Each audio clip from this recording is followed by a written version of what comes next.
En la cruz, todo primero vi la luz y las manchas de mi alma yo lavé. Y realmente, pero lo que queremos conocer es, Antonio, primero que nada, ¿cómo fue tu experiencia personal con Cristo? ¿Cómo tú aceptaste a Cristo como tu Salvador? ¿Cómo viniste a los pies del Señor? ¿Podríamos hablarnos un poquito de eso? Claro, wow. Sí, yo vine al Señor, a los pies del Señor, me rendí ante Él hace 5 años atrás.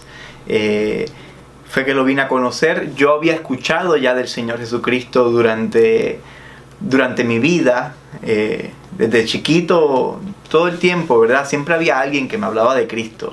Y por eso yo a veces analizo mi experiencia con el Señor con la parábola de la semilla, del sembrador.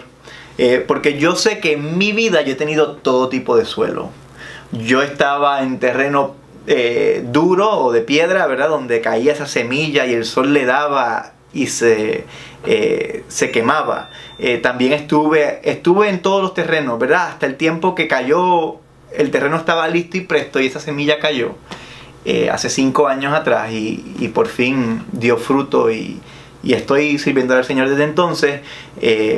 Pero cuando yo conocí al Señor, yo realmente, mi transformación y mi sed por Él y por su palabra ha sido bien grande.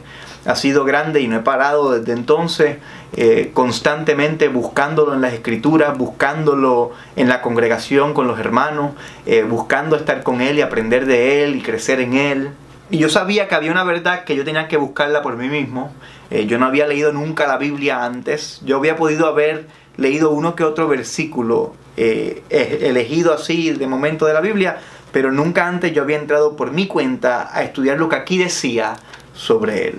Y cuando yo me convertí al Señor, eso fue lo primero que hice. Coger esta palabra de Dios y leérmela de rabo a cabo, buscarlo en cada renglón, en cada esquina, ver lo que aquí decía y de quién aquí hablaba. Y eso fue lo que llevó a mi transformación y a mi conversión. Fue por medio de su palabra, ¿verdad? Particularmente cuando llegué a Isaías 6. En Isaías 6, Isaías tiene un encuentro con el Señor. Isaías 6, yo me identifico mucho con Isaías porque Isaías 6, anteriormente al 6, iba simplemente diciendo wow, ¿verdad? De cada persona que veía. En otras palabras, maldiciendo, ¿no? Cayendo juicio sobre las personas, hasta que él se da cuenta, no, ay de mí. Cuando él tiene un encuentro con el Señor, él se da cuenta que él es también pecador. Y dice, y habito en un pueblo pecador.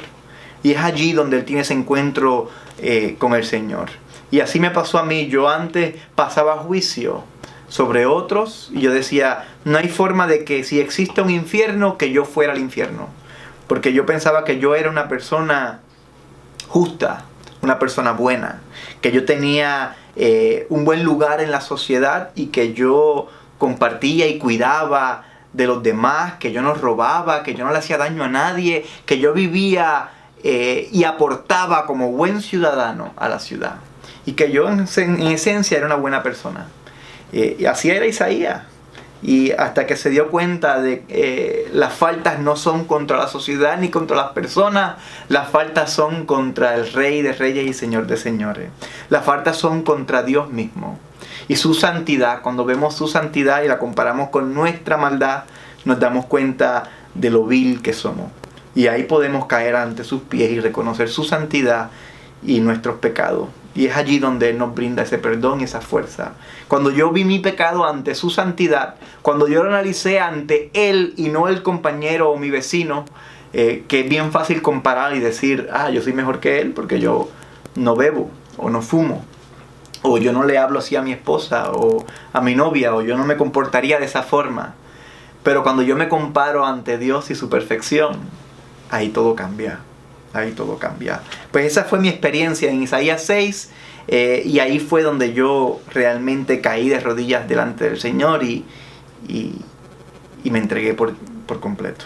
En la cruz, todo primero vi la luz y las manchas de mi alma yo lavé.